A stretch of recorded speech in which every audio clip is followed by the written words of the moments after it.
Alright, so we got the hood removed. 214s or 414s, 2 on each side. And you got the hood latches. Don't forget to do the hood latches first. One's 14 and 13 to lock it in place. Do those first. Then you can move on to the hood latches, or the hood. So we got the bolts that were 11 millimeter here.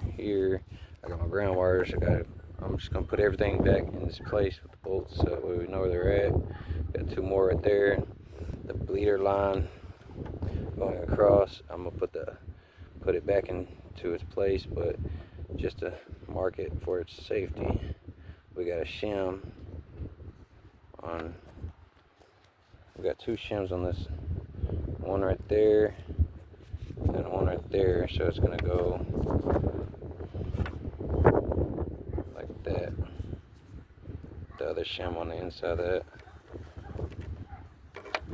just as so, and put it right back on. Then we got this line going from the bleeder valve into the crossover pipe. This line going into the top of the thermostat housing right there on the driver's side. And this other line going into the coolant reservoir. Got a couple more, 11 nuts, 11 more nuts here, missing the rubber mounts for these 2. And then come around for my fan power wire right there. I got the ground going right here to the frame, crossover frame right there, and then just connect this wire to this green and black wire, and then move out the electrical all the way down, and then undo the fan next. So to get to the starter easier, I removed the catalytic converter, which is 2 at the bottom, and you can get the other 2 from the top side, from the passenger side. That gives me access to the starter. That way I can disconnect the wires and pull the whole starter back after removing the Jaguar XJS transmission. And come up under the car, remove the 4 bolts. I got one left in there to hold it up for right now, because I'm gonna have to remove the 4 up there, and to remove those 4, you're gonna come down, you're gonna remove the bolt here from the transmission mount, so I have something under it. You got one here, this one, and then these 3. And then you're gonna take out these 2 right here, and then this plate's gonna slide out, and then that's gonna give you access to those 4 bolts. You're gonna put it in neutral so you can rotate it, and then you're gonna leave this bolt here in along with that bolt, so that way it gives you some support for the transmission to still hold up, but you're still going to want to have something under it temporarily, just in case you got rust or whatever might fall through. You never know. So caution. Once you do this, it's going to allow the transmission to come down after you release those 2 bolts. So I got a 13 millimeter bolt on the back of the starter for the power wire right there. We're going to take off. We're going to come down here and take off this bolt, which is another 13 millimeter bolt for the transmission lines. And then we're going to disconnect the transmission lines. So you have a washer that sits under the inside, under this plate that you're going to bolt to this, and then that washer is going to go on the inside through there into the whole pan, and this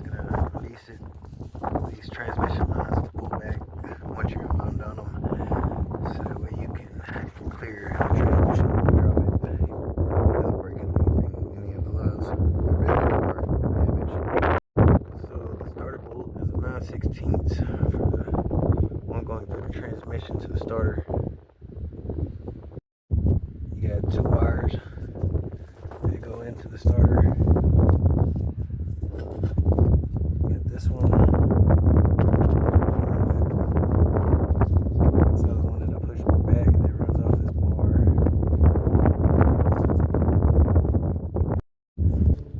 Alright, so we got a 13 there. And then the top bolt right up here. Right there. It's gonna be a 7/16 12 point.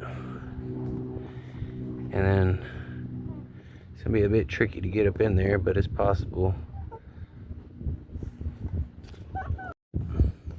This is what the bolt's gonna look like. And then this is gonna be your starter, right? The bottom starter bolt for this one. Next thing you want to do is disconnect the vacuum line. Mine's a rip, but I was gonna replace it anyways. Then you got the 2 transmission lines, lower and upper. So the next thing we got to do is take out the dipstick for the transmission. And I got to get that bolt. It's right back there. And we're gonna take this crossbar off, just that way we have easier access to pull that whole dipstick up and out. Alright, next thing we're gonna do is we're gonna come down here and take off this bolt to the, and then we got one more, that bolt right there, and that's gonna drop the shift linkage cable.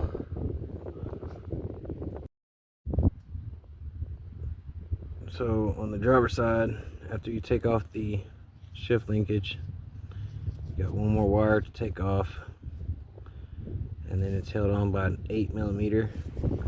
It's kind of hard to get to, or show you at least that too, but see right there. So exactly down from the transmission going up. There, that hole is 8mm. Next thing we got to do is take off the cover for the torque converter, and then I got to work on the rest of these bolts here to drop the drive shaft, and then I'll be ready to do the bell housing bolts.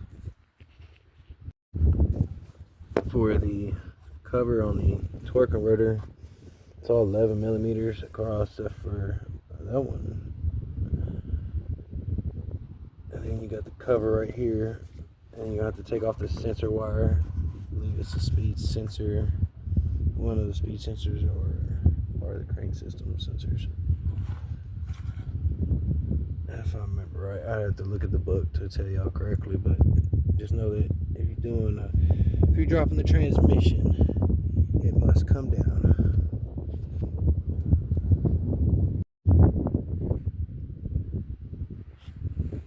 So we got 2 8mm bolts here, the sensor, and then 2 11mm on each side over here, and that's going to bring this plate down right here to give you access to the torque converter bolts.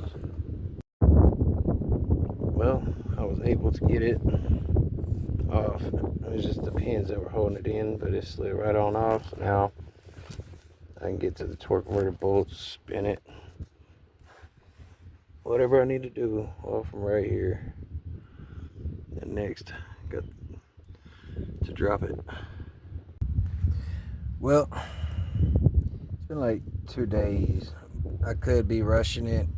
I couldn't. I mean, I could probably have this transmission down in a day. But I'm gonna have to do a part 2.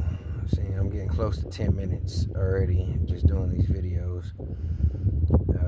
It's kind of crazy. I'm sitting under this thing and I'm just thinking that Jaguar gave us a hell of a run for this transmission to come out of this XJS, and I was always wondering why nobody really did any videos on it, and nobody's done it much.